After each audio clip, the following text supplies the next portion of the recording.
Mindahnya anatomi dulu.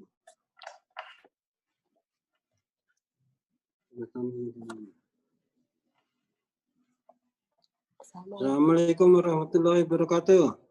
Waalaikumsalam warahmatullahi wabarakatuh. Jelas nggak suaranya? Jelas dokter. Jelas nggak suaranya? Dengar jelas dokter. Apa? Jelas. Suaranya jelas. Jelas dokter. Ya, saya ulang lagi. Jadi untuk belajar kelainan-kelainan hepatobiliar dan pankreas, kita harus belajar dulu anatominya.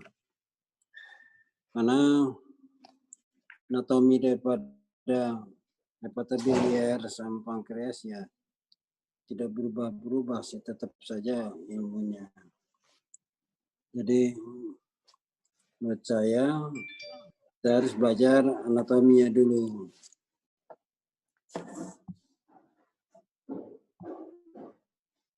Anatominya hepar ada dua lobus.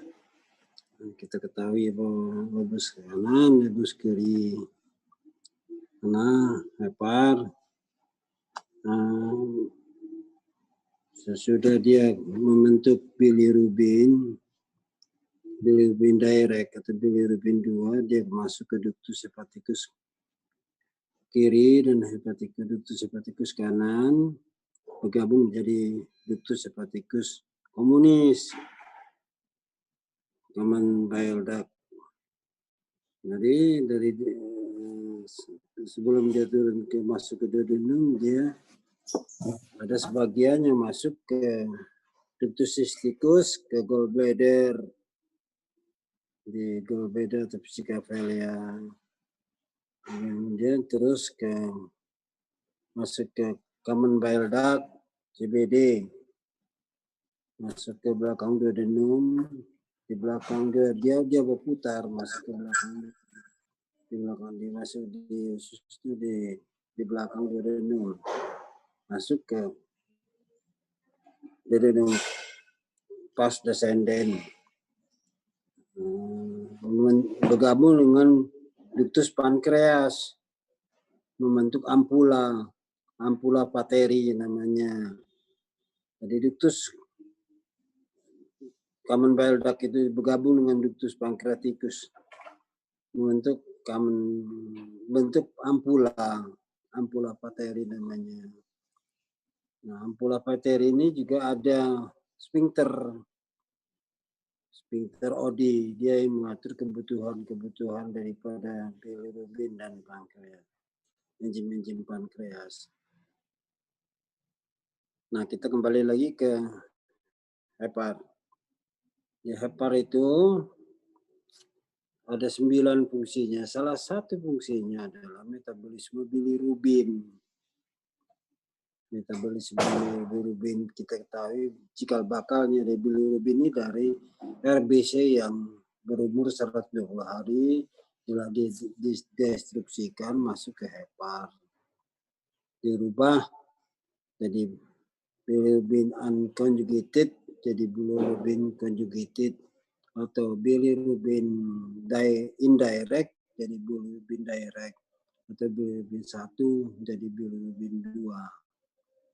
Nah, ini dia sketnya. Jadi dia masuk ke hepar, dirubah oleh enzim uridinase difosfat glucuronil transferase. Jadi bilirubin yang indirect jadi bilirubin direct, atau bilirubin unconjugated jadi bilirubin conjugated, atau bilirubin 1 jadi bilirubin 2 yang dikeluarkan ke hepar untuk kebutuhan metabolisme itu adalah bilirubin 2. Jadi disinilah kita membedakan Kalau ada pasien dengan komplain, ada chief komplainnya, keluhan utamanya ikterus. Jadi ikterus ini tentunya ada sumbatan daripada bilirubin, ada masalah. Kalau ikterus ada dua, ikterus parenchymatosa, ikterus yang kerusakan pada hepar, dan ikterus obstruktif. Anda tahu bahwa ikterus parenchymatosa itu ikterus terjadinya karena kerusakan-kerusakan pada sel-sel hepar, seperti contohnya hepatitis. Nah, itu parenchymatosa, kerusakan dari sel-sel hepar. Jadi dia tidak bisa merubah bilirubin 1 menjadi bilirubin 2, jadi bilirubin 1 yang meningkat, bilirubin angiogenesis meningkat. Ada juga kelainan-kelainan kongenital, dia tidak kekurangan enzim disfosfat borokorilet transferasenya, dia menurun, dia tidak bisa merubah bilirubin 1 menjadi bilirubin 2. Dia ikterus itu, tapi ikterus parenchymatosa. Nah, yang kita bicarakan di bedah ini adalah ikterus yang obstruktif. Jadi dia sudah bilirubin 1 berubah jadi bilirubin 2, dia keluar dari hepar. Bilirubin 2 yang dikeluarkan, yang dibutuhkan oleh tubuh.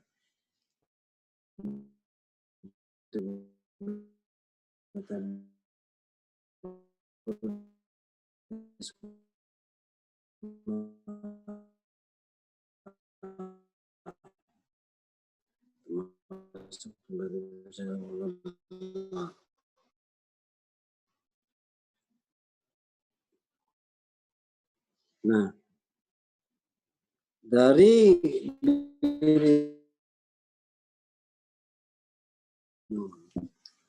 disinilah dikatakan apa itu ikterus obstruktif. Ikterus yang terjadi sumbatan-sumbatan pada bile duct yang ekstrahepatik. Jadi ada sumbatan-sumbatannya di ductus hepaticus kiri kanan, ductus hepaticus communis, ductus common bile duct, ada batu atau apa di saluran tumor kaput pankreas. Nah, di situ namanya tersumbat semuanya saluran empedunya.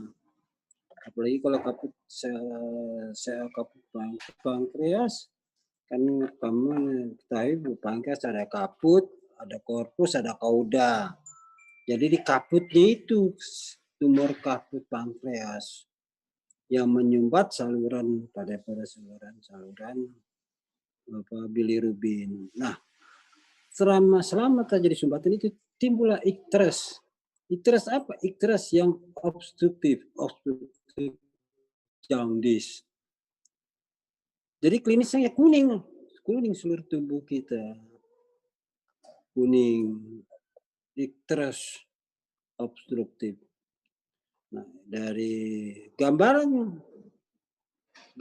dari laboratorium ini tadi sudah saya sebutkan bilirubin 1 jadi bilirubin 2. Bilirubin 2 dikeluarkan ke ductus. Jadi terjadi peningkatan dari bilirubin 2. Jadi kalau di laboratorium kan ada pemisahan bilirubin direct, bilirubin indirect.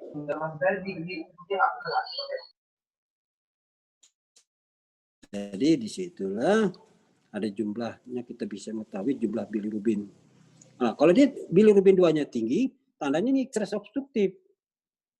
Bukan ikterus parenchymatosa. Tetapi kalau bilirubin 2 ini terus meningkat dan tidak diatasi, akibatnya terjadi juga kerusakan sel-sel hepar.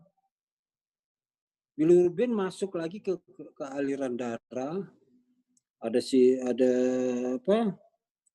sirkulus enterohepatik ini, sirkulus dari terminal ileum ini diserap lagi, masuk ke aliran darah.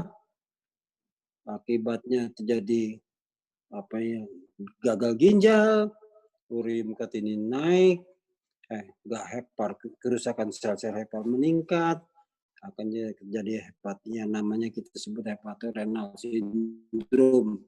Ya, itu ya tinggal tunggu kematiannya saja. Nah, gejala lagi icterus obstruktif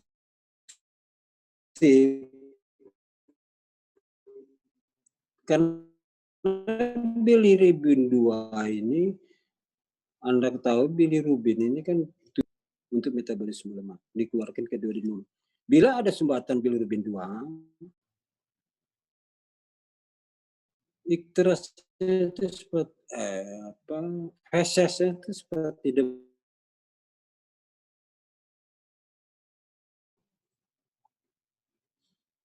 jadi kalau dia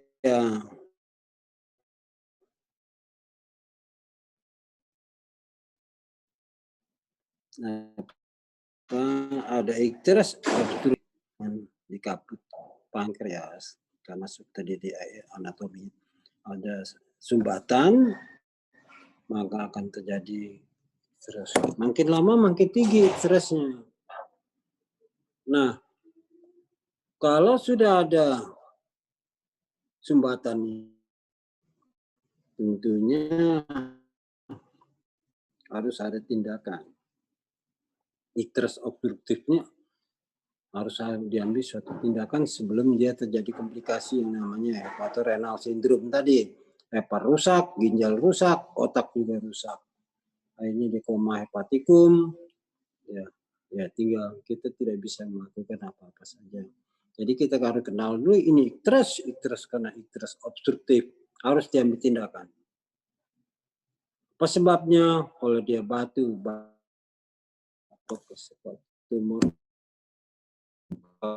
pankreas, dilakukan operasi Whipple namanya, operasi Whipple.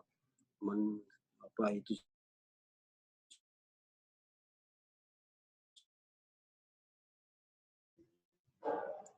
sekarang kan ada namanya laparoskopi, diambil pakai laparoskopi. Sekalian tadi untuk diagnostik, kita juga kenal dulu icterus ini icterus apa. Dari icterus ini kita lihat dulu laboratorium sederhananya, bilirubinnya gimana, mana yang lebih tinggi. Kalau bilirubin 2 lebih tinggi dari bilirubin 1, tandanya ini icterus obstruktif. Apa kausanya? Kita harus cari. Nah, bisa juga dengan pemeriksaan standar ya. Untuk batu ya kita pakai pemeriksaan USG abdomen. Klinisnya selain icterus, ada juga namanya Murphy sign. Jadi ada nyeri subkostal, nyeri pada subkostal kanan. Waktu bernapas, dia sakit. Ini dia bernapas, ini sakit. Jadi dia ada cholecystitis. Nah, saya agak bedakan sedikit cholecystitis. Cholecystitis itu adalah artinya peradangan pada kantong empedu, vesicaphelia. Kebanyakan itu karena terbentuknya batu, 70% sampai 80% disebabkan oleh batu. Batu di dalam kantong vesicaphelia.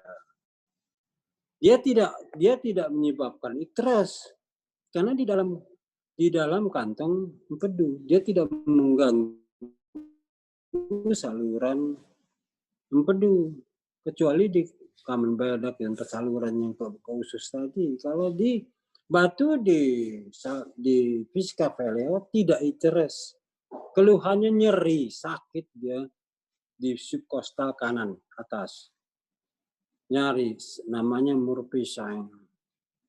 Murphy sign inilah yang kadang-kadang kita USG, ternyata ada batu di kantong empedu. Nah, terjadilah peradangan cholecystitis oleh karena ada batu. Jadi kita tindakannya pada cholecystitis namanya cholelithiasis. Cholelithiasis artinya ada batu di kantong empedu. Itu bukan batunya hanya diambil, kantongnya juga diangkat karena sudah jadi peradangan positif. Angkatan batu bedu kantong pedunya ini dengan ada yang namanya teknik konvensional, ada yang sekarang operasi invasif minimal yang pakai laparoskopi. Bukan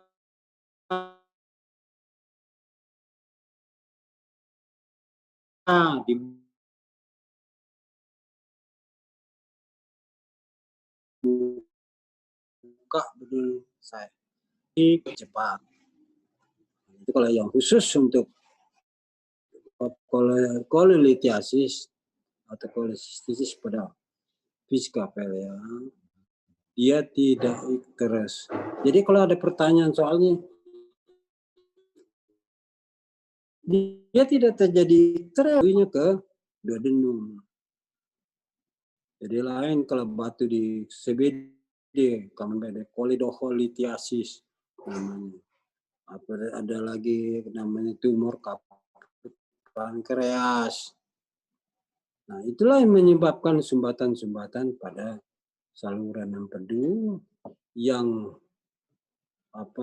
manifestasinya pada kita adalah icterus.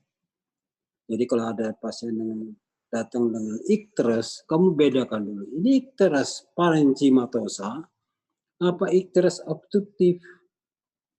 Kamu bisa secara klinis bedakannya dulu.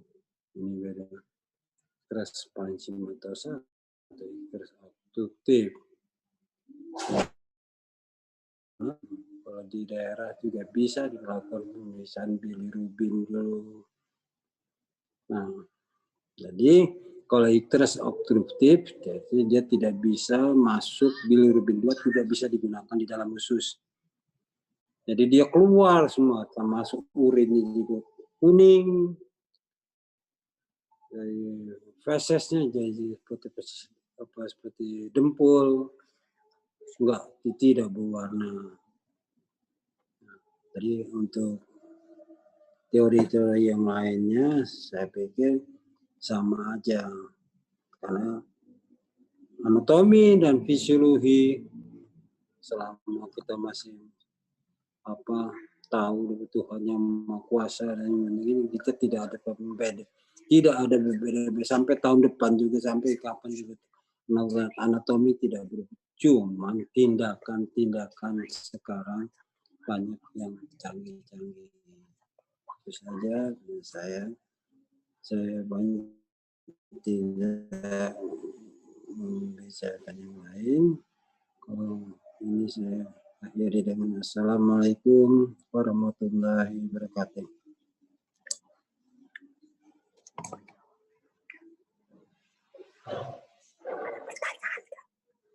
Ada yang nanya?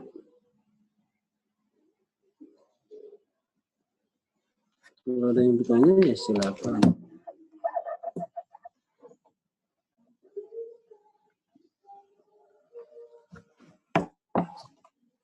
Ada yang nanya? Ada yang nanya?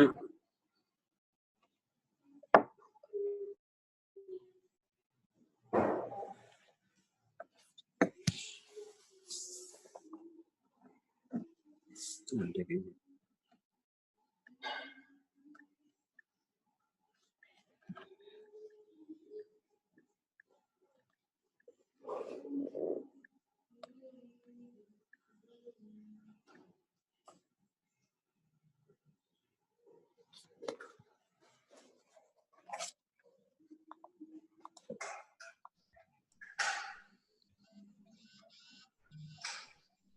Sepertinya cukup dokter, sudah cukup jelas. Cukup. Ya sudah. Ya, untuk selanjutnya belajar aja di buku-buku. Ya, saya tidak bisa membiasakan yang lebar, kita terbatas. Terima kasih. Baik dokter, terima kasih banyak dokter.